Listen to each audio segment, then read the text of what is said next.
What if the most repeated prayer in human history hadn't reached us exactly as it was taught? Think about that for a moment. Millions of people in different parts of the world recite the Lord's Prayer every day. Some do it out of deep faith, others out of tradition, many simply because they learned it as children and have never stopped repeating those words almost automatically. Our Father who art in heaven. The phrase flows effortlessly. It's etched into humanity's collective memory. But there's a question few people ask. What if the original meaning of this prayer had changed over the centuries? Not necessarily out of conspiracy, not necessarily out of malice, but simply because every translation involves losses, adaptations, and interpretations. Most people forget that Jesus didn't speak Portuguese, nor Latin, not even Greek, which was the language used to write much of the New Testament. Jesus' everyday language was Galilean Aramaic, and that completely changes the conversation, because the prayer that has reached us has traveled a long way before entering churches, books, and people's memories. First, it was transmitted orally, then recorded in ancient Greek in the Gospels. Centuries later, it was translated into Latin, and from Latin, virtually all the modern versions known today emerged. In other words, when you pray the Lord's Prayer in Portuguese, you are reading a translation of another translation of an even older translation. Now imagine how many nuances may have been lost in that process. It was precisely this question that led scholars, linguists, and spiritual researchers to revisit ancient Eastern versions of the prayer. Among these scholars is Neil Douglas Klotz, an author known for analyzing manuscripts linked to the Syriac tradition and ancient Aramaic. According to him, several words originally used by Jesus carried much broader meanings than traditional translations have been able to convey. And here begins the most intriguing part, because, according to these interpretations, the Lord's Prayer may never have been just a prayer of requests. Perhaps it was, above all, a practice of awareness, a kind of spoken spiritual meditation, a way to align human beings with something greater. The first sentence already shows that. In the traditional translation, we hear, "Our Father who art in heaven." It seems simple, direct, familiar. But in Aramaic, the word associated with father is much deeper than it seems. The root Abba is not limited to the masculine figure of a human father. It can convey the idea of origin, source of life, creative principle, generating presence. It's not just a father sitting somewhere far away watching the world. It's something closer to a universal source of existence. And the second part of the sentence also takes on another surprising meaning. When we read, "Who art in heaven," we immediately imagine a place above the clouds, a space far from earth.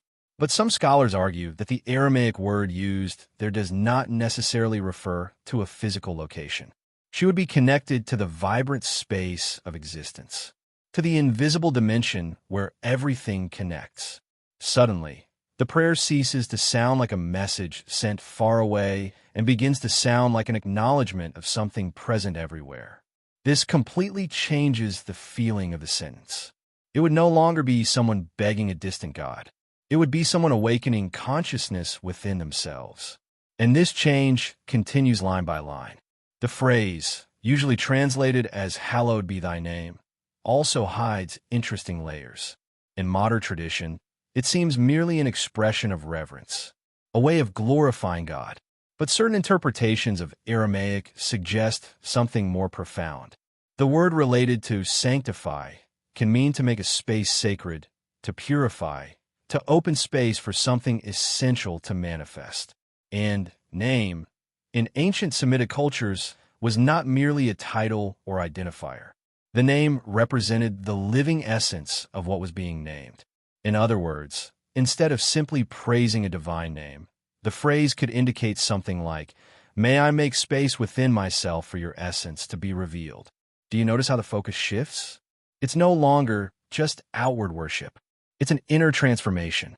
Now we come to one of the best-known parts of the prayer, "Thy kingdom come." For centuries, many people have interpreted this phrase as a reference to the future paradise or the end of times. But some readings of the Aramaic point in another direction. The word, often translated as kingdom, can also carry the idea of creative power, active manifestation, and transformative presence. In that case, the phrase would no longer refer to a distant kingdom promise for the future. It would then mean something like, "May your creative power manifest itself here and now." This completely changes the energy of the prayer.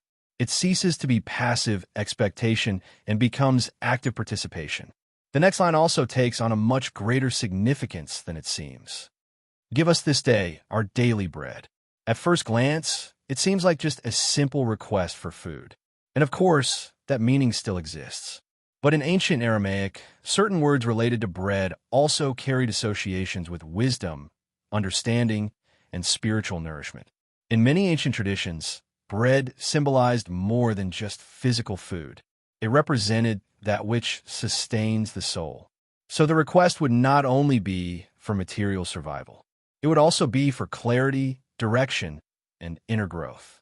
Something like, "Grant us today what we truly need to continue evolving."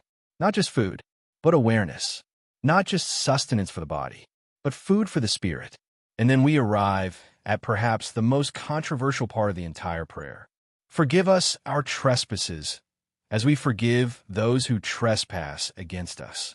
Depending on the translation, words like debts, sins, or offenses appear. But some interpretations of Aramaic suggest a completely different picture.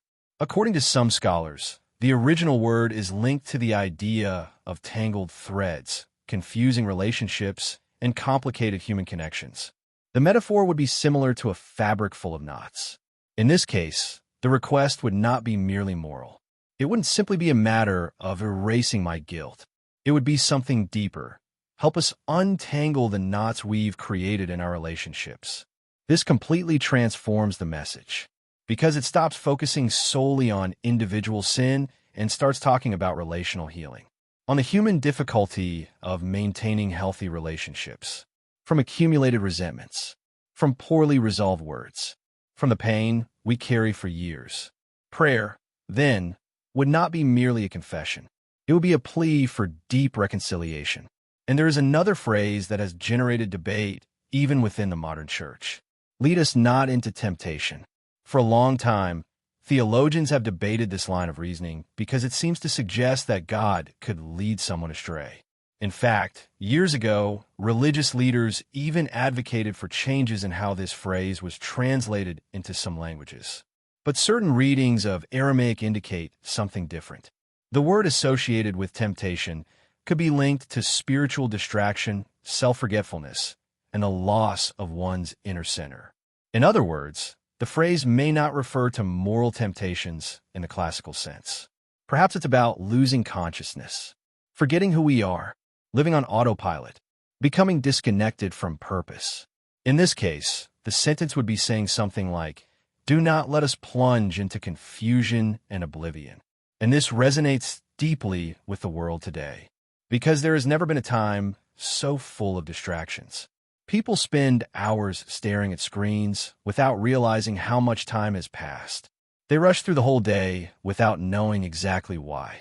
They feel constant anxiety without being able to identify its origin. Perhaps this ancient prayer remains relevant precisely because it speaks of presence, regarding attention, regarding interior alignment. And the last sentence also takes on a surprising interpretation. "But deliver us from evil." In traditional readings, we immediately think of evil forces, demons, or external spiritual threats. But some interpretations of Aramaic understand this expression differently.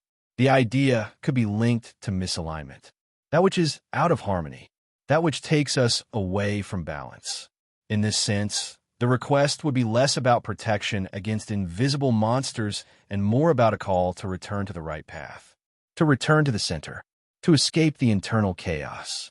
Putting it all together, the Lord's Prayer ceases to seem like just a sequence of religious requests.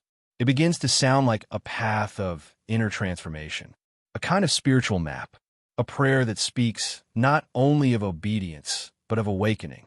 And perhaps that's precisely what makes these interpretations so fascinating, because they restore depth to words that many people have come to repeat mechanically.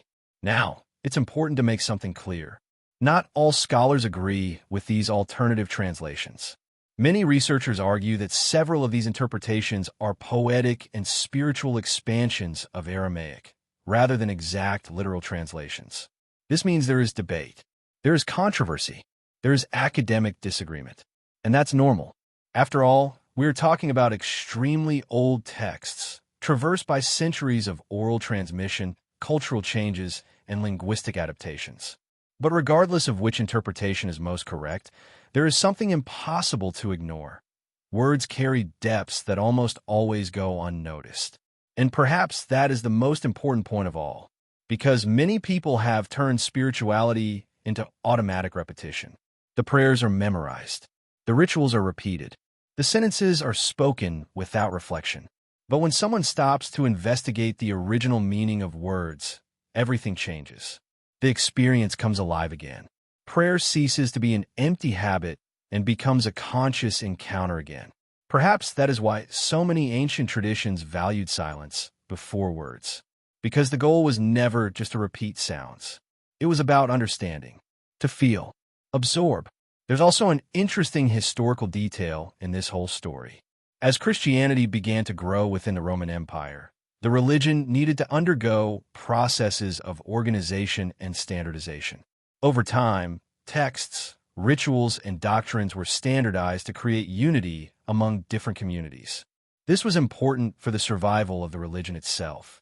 But some researchers believe that in this process, the more mystical and symbolic aspects ended up losing ground. A prayer focused on inner experience might sound too abstract for an institution that needed to teach millions of people in a clear and standardized way. So, over the centuries, many interpretations have become more objective, moral, and direct. The result was a more structured spirituality, but perhaps less contemplative. And here an inevitable question arises. Can we still recover that deeper dimension? Perhaps yes. Not necessarily abandoning the traditional versions, but going back to paying attention to them. Because the most curious thing is that, even after so many centuries, the Lord's Prayer continues to transcend generations. It continues to be repeated in moments of fear, hope, pain, and gratitude. People recite this prayer in hospitals, funerals, churches, prisons, schools, and at home. It has been with humanity for almost 2,000 years. And perhaps there's a reason for that. Perhaps certain words survive precisely because they have multiple layers. The more you grow, the more meaning you find in them. A child understands it in one way.